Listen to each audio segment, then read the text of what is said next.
अगर किसी भी सरकारी सेवा में पति या पत्नी कोई में से एक शिक्षक हो और दूसरे किसी सरकारी सेवा में हो, जो आपके कार्मिक विभाग की नियमावली भी कहती है। में हमने एक जो कमेटी बनाई है, माननीय सदस्य की चिंता है कि उसमें महिलाओं को, दिव्यांगों को या हस्बैंड वाइफ की टीम हो। जब सहज रहेंगे तब वो अध्यापन कार्य करेंगे।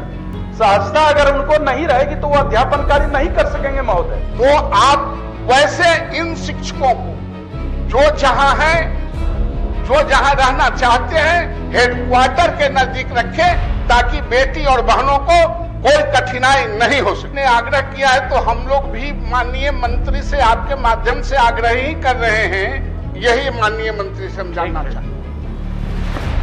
वापस ले रहे हैं ना? तो वापस तो लेकर करेंगे, कहाँ जाएंगे?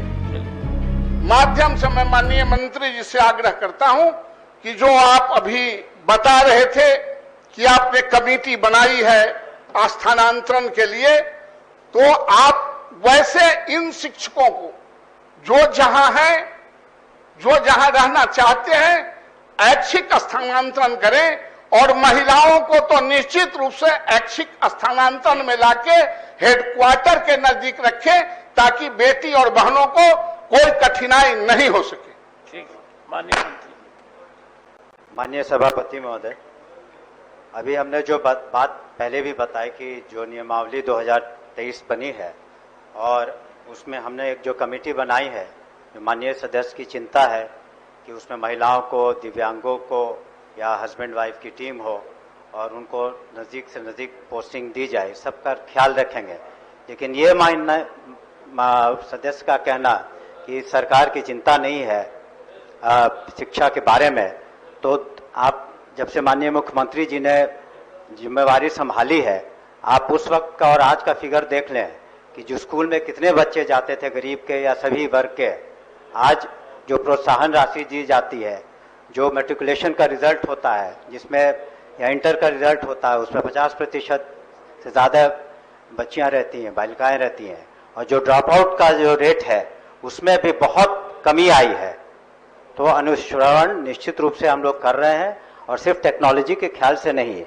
और जो आपने क्वालिटी की बात कही माननीय सदस्य ने, तो एक दक्षता क्लास हम इसीलिए ले रहे हैं कि इसका अनुश्रवण हो सके कि जो क्लास में जो बच्चे हैं जो और बच्चों के बराबरी नहीं कर पाते हैं, इसलिए दक्षता कक्षाएं उनकी ली जा रही हैं कि सभी बच्चे, क्योंकि वो बाहर कोचिंग अफोर्ड नहीं कर पाएंगे, जो बच्चे क्लास में अच्छा नहीं कर रहे हैं और बच्चों से पीछे हैं, तो दक्षता जो क्लासेस ले रहे हैं इसलिए कि वो भी अपने क्लास के बराबर आ सके।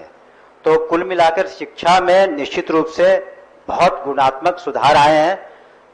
छात्रों की भी संख्या बढ़ रही है, महिलाओं की भी संख्या बढ़ी है, जो पोशाक योजना, साइकिल योजना, सभी तरह से फायदे हुए हैं। और जो मैट्रिक के बाद जो स्कॉलरशिप, जो प्रोत्साहन राशि दी जाती है इंटर के बाद, ग्रेजुएशन के बाद, ये सब शिक्षा में काफ़ी सहायक हुई है। स्कूली शिक्षा में भी काफ़ी सुधार हुआ है। लेकिन माननीय सदस्य के जो वाजिब बातें हैं कि हम इनका ख्याल रखें अपने शिक्षकों का, तो मैं आपको अपने तरफ से आश्वस्त करना चाहता हूं कि आपने देखा होगा कि जो शिक्षकों के प्रति या यूनिवर्सिटीज के प्रति जो एक टग ऑफ वॉर था, जो रस्साकशी थी, उसमें तो निश्चित रूप से कमी आई है। आप इसको मानेंगे कि जो जिस तरह का टेम्परेचर था उसमें तो कमी निश्चित आई है। तो हमारे इरादे भी बिल्कुल नेक है, लेकिन हम लोग डिसिप्लिन के साथ निश्चित रूप से जहां तक हो सकेगा उनके जो भी सुविधाएं हैं, जहां तक हो सकेगा डिसिप्लिन को रखते हुए, और ये भी देखना होगा कि किस स्कूल में कितना वैकेंसी है, ये सभी को ख्याल में रखते हुए हम लोग पोस्टिंग्स करेंगे और यथासंभव हम लोग प्रयास करेंगे कि उनकी जो भी समस्याएं हैं उसको दूर कर सकें। हमें माननीय सदस्य से हम अनुरोध करेंगे कि अपना संकल्प वापस लें। अनुमति दिया जाएगा, बस 1 मिनट का समय। महोदय, जिन शिक्षकों के बारे में ये सक्षमता परीक्षा आयोजित की गई या वैसे स्थानीय निकाय के शिक्षक जो बिहार लोक सेवा आयोग द्वारा की परीक्षा में उत्तीर्ण हुए, वैसे सारे शिक्षकों के सेवा काल का टाइम लाइन फिक्स किया जाए। मंत्री महोदय जैसा कह रहे हैं, एक उच्च स्तरीय समिति बनी है, हम लोग भी देख रहे हैं। चूंकि माननीय सदस्य कह रहे थे 2 संकल्प आया था स्थानांतरण और पदस्थापन के बारे में, तो उसमें एक फिक्स कर दे जिनकी सेवा 10 वर्ष हो गई है, 15 वर्ष हो गई है, ऐच्छिक और स्वैच्छिक अगर हो जाएगा तो सारी बीमारी मिट जाएगी।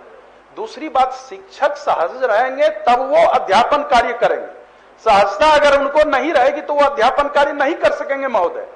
तीसरी बात, जो मंत्री महोदय ने कहा जो शिक्षक और शिक्षिका पति पत्नी, मैं उसमें एक सुझाव देना चाहता हूं, लिखित सुझाव भी मंत्री महोदय आपको दिया है। अगर किसी भी सरकारी सेवा में पति या पत्नी कोई में से एक शिक्षक हो और दूसरे किसी सरकारी सेवा में हो, जो आपके कार्मिक विभाग की नियमावली भी कहती है, उसको भी उसमें इंगित करें। तो ये जरूर करना चाहिए। अगर ऐसा नहीं किया जाएगा तो वो संभव नहीं होगा। और दूसरी बात, जो परीक्षा के बारे में माननीय सदस्य कहे, मुझे लगता है इसके पहले 6 मासी परीक्षा का प्रावधान था। महोदय, महीने महीने परीक्षा कौन देता है? ये हास्य का विषय। भले देख ले मंत्री महोदय, धरातल पर अपने ही क्षेत्र में 10 विद्यालय को देख ले, वो 6 माही परीक्षा होनी चाहिए। सर, पढ़ाई होगी ना, परीक्षा इसीलिए पहले हम लोग देते थे 6 माही, बरमाही, टेस्ट होता था, टर्मिनल होता था, लेकिन ये प्रत्येक महीना परीक्षा। और महोदय, इसको समाप्त कीजिए। महोदय 1 मिनट बस। महोदय, परीक्षा का प्रश्न आउट हो जाता है, इसमें कौन सी परीक्षा है बताया जाए। परीक्षा का प्रश्न आउट पहले ही हो जाता है, 5 दिन 10 दिन पहले ही बोर्ड से चला जाता है। महोदय, ऐसी परीक्षा नहीं ली जाए, ऐसी परीक्षा नहीं महोदय। बस इन्हीं सुझावों के साथ, चूंकि माननीय मंत्री महोदय ने कमेटी बनाई है या देख रहे हैं शिक्षा विभाग को, तो निश्चित रूप से संवेदन सारे विषयों पर विचार करेंगे मंत्री जी। आप, इन्होंने आग्रह किया है, आप इसको वापस लीजिए। मंत्री ने आग्रह किया है तो हम लोग भी माननीय मंत्री से आपके माध्यम से आग्रह ही कर रहे हैं कि शिक्षक आपके दुश्मन नहीं, मूल स्रोत शिक्षक हैं। शिक्षा का मूल स्रोत शिक्षक है, तो आप उसको हर हाल में ऐच्छिक स्थानांतरण, स्वैच्छिक स्थानांतरण, और एक हमारा लाइन है कि 2020 की कंडिका 14 का अनुपालन करें।